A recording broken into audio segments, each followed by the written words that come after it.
welcome to Godiva's Live. This is Godiva. She really thinks it's her live. I hit live and she just springs into action, don't you, Godiva? So this is my ministry live, and back up she goes. And I'm going to actually tell you what I titled this at the end. Now, you can go look at the title yourself if you want to, but if you didn't, I'm going to tell you the title of this at the end. And I'm going to tell you a little story. So I do a lot of praying about things in life and things God's telling me and showing me and leading me, especially now that he seems to be leading me to a new ministry opening that I feel like he can use me in, and to touch and minister and help people. And I was in the kitchen and I said, and I ask God this a lot, God, what are you doing? He don't answer that a lot. But that's okay. God, what are you doing? And why are you doing this for me? Why? My cat's tail's knocking stuff over here. Why are you doing this for me? And why now? And what exactly are you doing? And as I was standing in the kitchen, you know, sometimes I pray and ask God questions. He doesn't answer me for a while. Sometimes he doesn't answer me for a couple years. That's okay. I keep asking. And this time, though, I've been asking that for a little while. I was like, God, what are you doing? What are you up to? What are you up to? I don't know what you're up to. But whatever it is, I'm not trying to steer it any direction at all. Because if I steer it the wrong direction, that's going to be bad. So, I'm just riding this boat. I'm just riding this boat, God. You steer where you want to go. But, God, why are you doing this? Something like leading me where you're leading me to this big, what's probably going to be a really big community, a really big app called Toxic Abuse Anonymous. Nothing I ever dreamed of or thought of or imagined would be in existence. And I'm like, this has the potential to be really big. Really big as far as a lot of people, even though it isn't yet. And he spoke a scripture into my mind from Matthew 25:23. I'm going to read it to you. It says, and the Lord said to him, this is what he said to me. Now, this is actually talking about the end of time when we stand before the Lord and we enter into heaven. That is what it's talking about.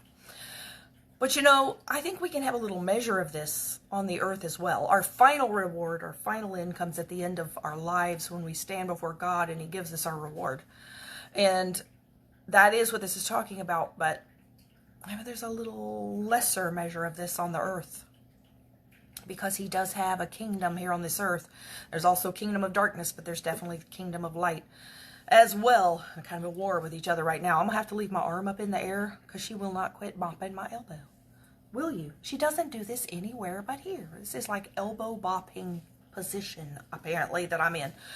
So this is what God spoke to me. Well done, good and faithful servant. You have been faithful over a few things.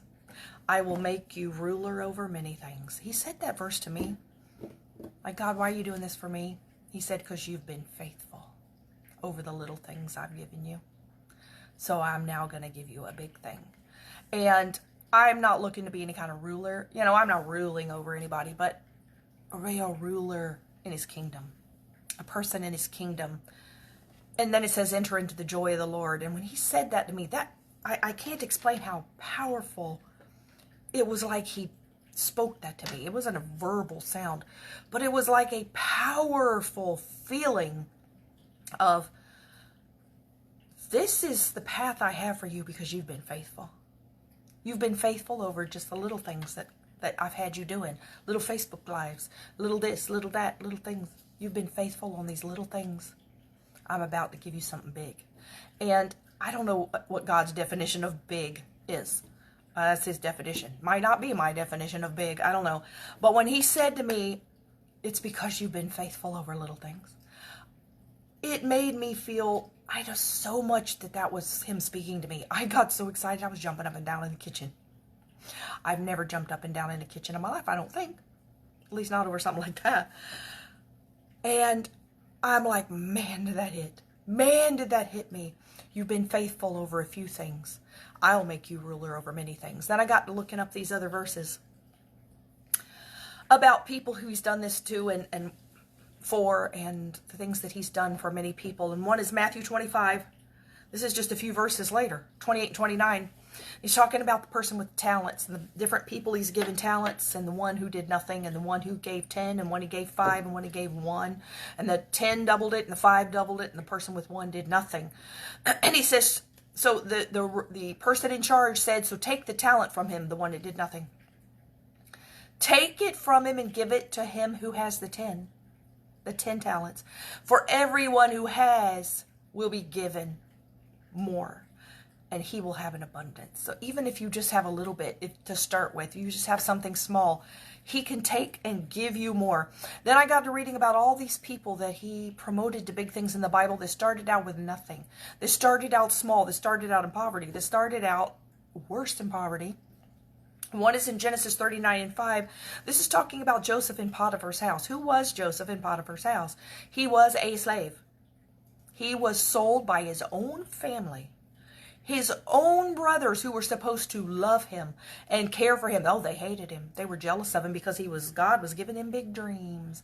And he, I think a little unwisely, was telling them his big dreams. I'm not too sure he should have done that, but he did. And they hated him for it, because God hadn't given them big dreams. You know, God could have given them big dreams, but they maybe weren't looking for that. They didn't have the right spirit. They didn't have the right heart for it. But Joseph did. And he got sold into slavery by the people that were supposed to love him. They threw him away like trash. Not only they sold him, so he was gone for good. Then they went and lied to their father and said he'd been killed. But he was in Potiphar's house, who was a rich man in that country, in Egypt. And he was a slave. But what does it say? It came about. See, what he did is Potiphar recognized how smart and how efficient and how good Joseph was at what he did. And that he wasn't acting like a slave, like, I don't want to do that. He was like, well, whatever you give me to do, I'm going to do a good job.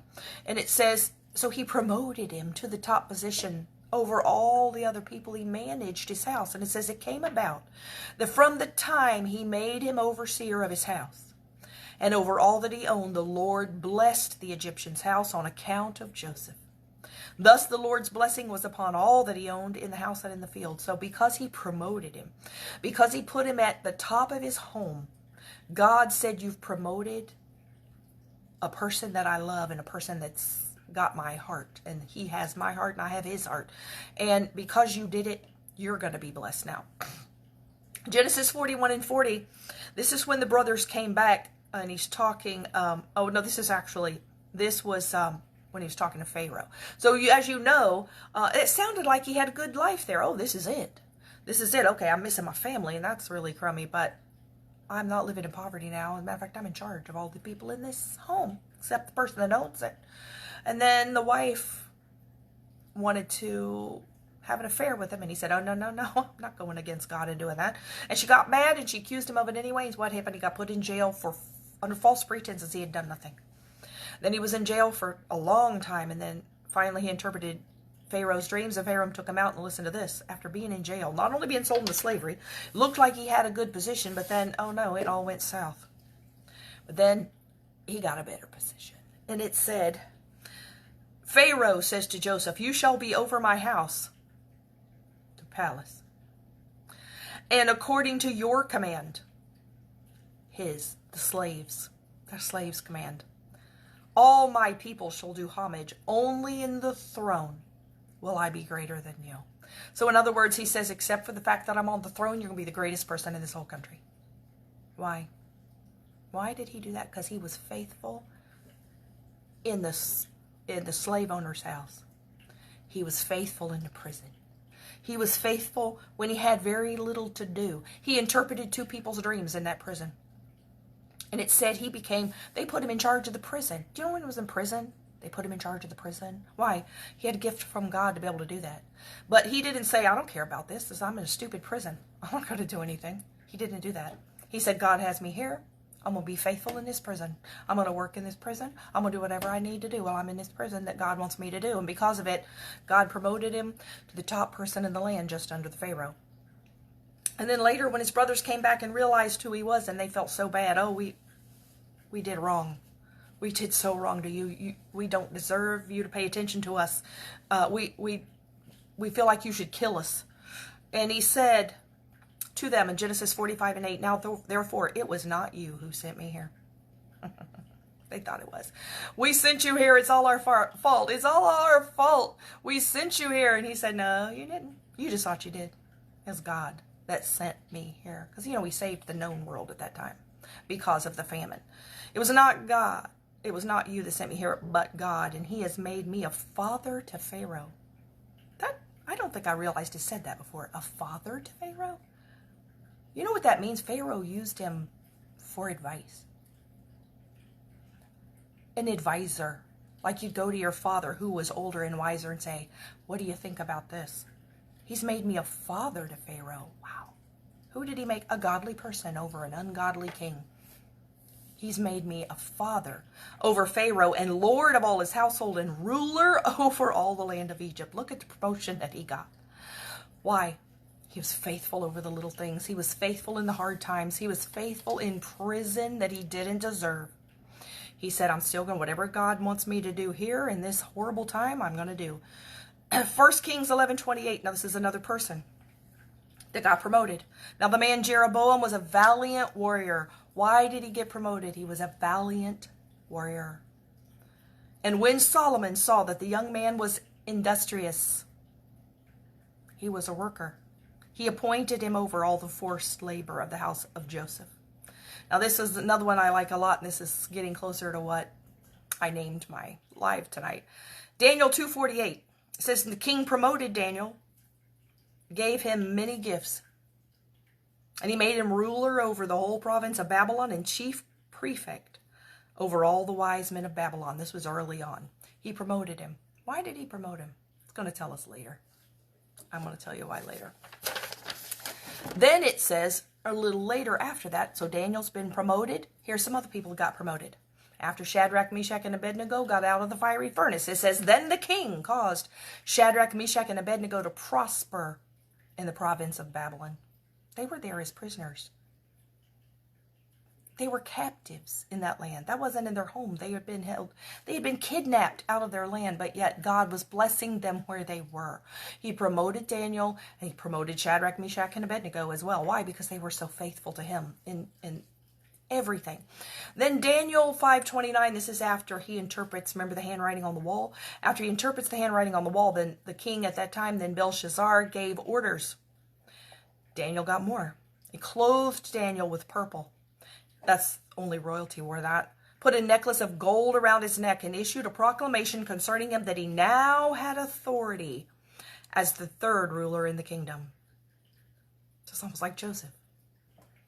Up. God had bigger things. Why did he do that with Daniel? He was faithful, but there's more.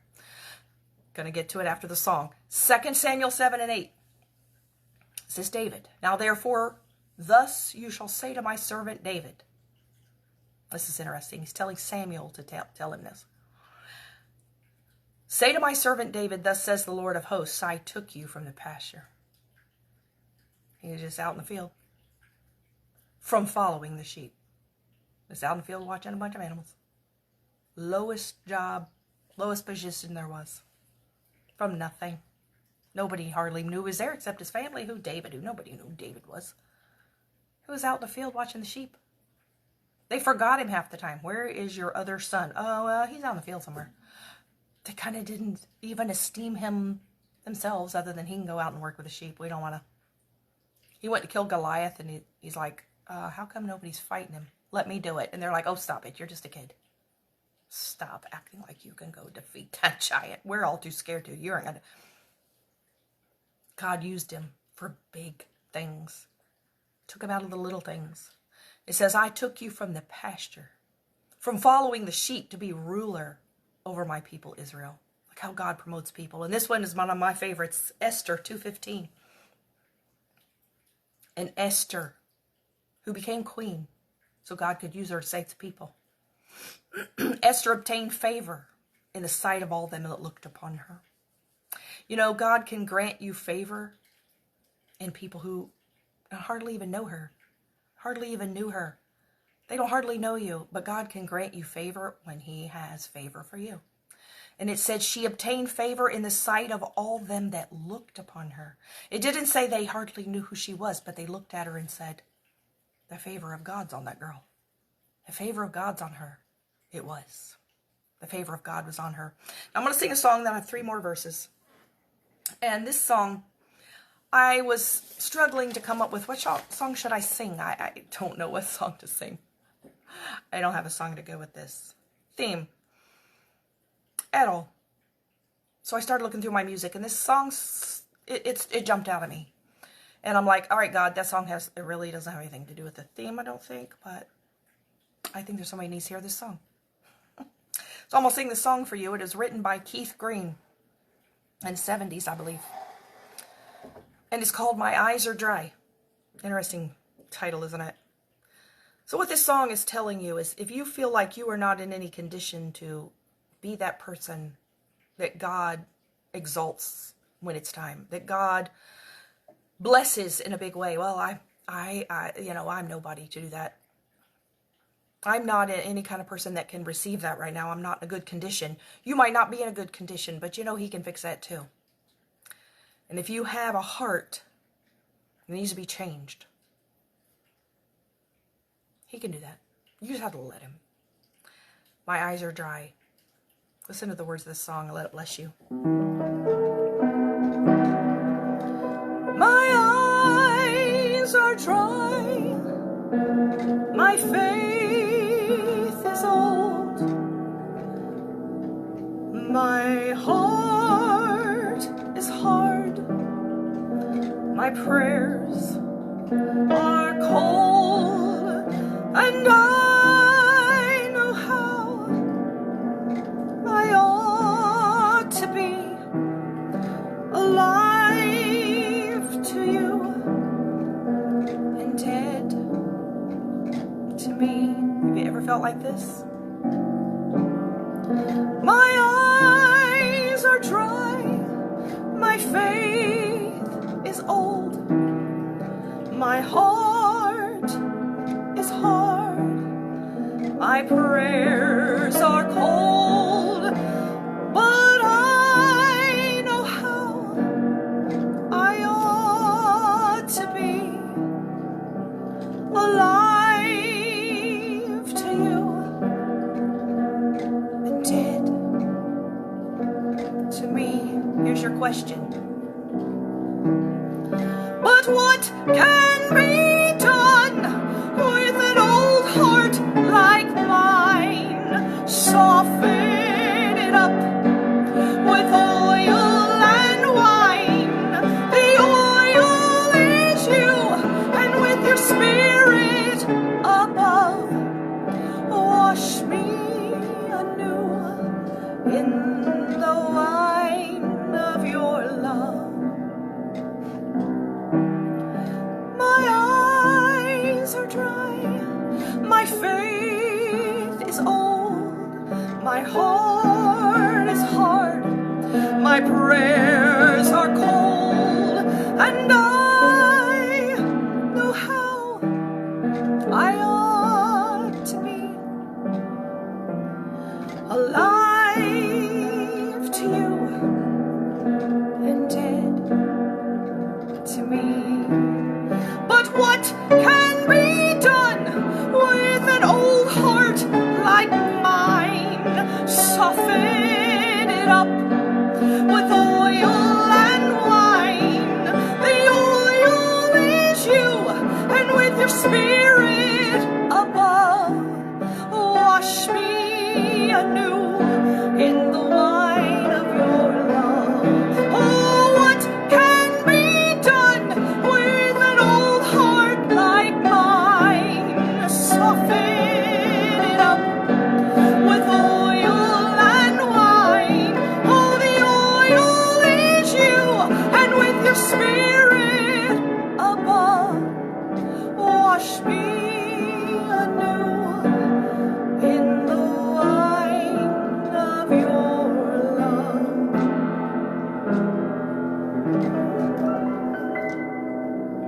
That's really a powerful song. Let me read to you from Luke 1:52. This is what God does. He has brought down rulers from their thrones and has exalted those who are humble.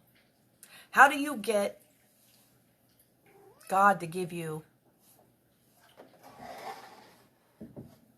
a big thing to do in his kingdom. You have to be humble. Because if you are not, you aren't going to be any good at it. You aren't going to do any good. You aren't going to do anything that's worth anything. If it's all you and all about you and look at me, that's all it'll be about. It won't be anything for God. 1 Peter 5:6 says, therefore humble yourselves. This is what you do. Humble yourselves under the mighty hand of God, that he may exalt you at the proper time. God's been telling me a lot lately about, when I ask him about things, but God, what about this? But God, what about that? But he goes, timing. It's timing. Everything is very exact timing. Humble yourselves under the mighty hand of God, that he may exalt you at the proper time. Now here's my last verse, Daniel 6:3. This is going to give you the title to this live. Who is God going to exalt? Going to exalt the humble? Who's he going to exalt? Why is he going to exalt them? This is another thing as I was reading this, when I'm saying, God, like, I'm nobody. Why are you doing something big for me? Are you doing something big for me? Seems like it. Why is that? Listen to this about Daniel. This is before the lion's den. This is a lot of why he got put in the lion's den, because they were jealous. They were jealous of him. Why? This is why. But see, even though we went in the lion's den, you say, oh, I don't want to be put in the lion's den. No, we don't. But, had full protection of God in that lion's den. Came out. He showed the glory and the power of God by going in that lion's den. You say, well, he really wasn't safe, was he? Oh, I'd rather be safe. Oh, he was perfectly safe. He was put in the den of lions. You think that's not safe? Oh, yeah, it was. It was perfectly safe. In the den of lions, God kept him safe. Listen to this. Daniel began distinguishing himself. How did he do that? How did he do that? With what? How did he distinguish himself? Listen to this. Hey, kitty. What you want, baby? She's going to put her nose on my nose. Daniel began distinguishing himself among the commissioners and the satraps. Those are the high people of the land. The big shots. He was distinguishing himself. He was nobody. But he began distinguishing himself. So, well, what did he do? What did he do to distinguish himself? It tells you. I've read this before, but I never really caught the significance. I know I've read this before. Never caught how significant this was, though. Listen to this. He began distinguishing himself because he possessed an extraordinary spirit. That's why he was distinguished. It wasn't because of what he did. It's because of who he was. This is what I titled my live tonight, An Extraordinary Spirit. You want God to give you big things, to do big things in your life. Do you have an extraordinary spirit? I want that more than anything. Because you know why? You know what extraordinary is? It's not usual. It's rare. Oh, it's rare. I don't want something everybody else has. I want something rare that makes you somebody that you can't always find somewhere. Not the same as everybody else. He possessed an extraordinary spirit. So what happened? The king planned to appoint him over the entire kingdom. That's why they were jealous. Because not only could the king see his extraordinary spirit, all those other people and the rulers, they're like, we don't have what he has. We don't have an extraordinary spirit. But Daniel did, because he was God's. So the king, that's why they were jealous, but the king saw it. I got to put this person in charge. Why? He has an extraordinary spirit. Let that song be your beginning. If you don't already have an extraordinary spirit, let it set you on the road to getting your extraordinary spirit. And God can use you to do anything. Until next week, may you be blessed. Good night.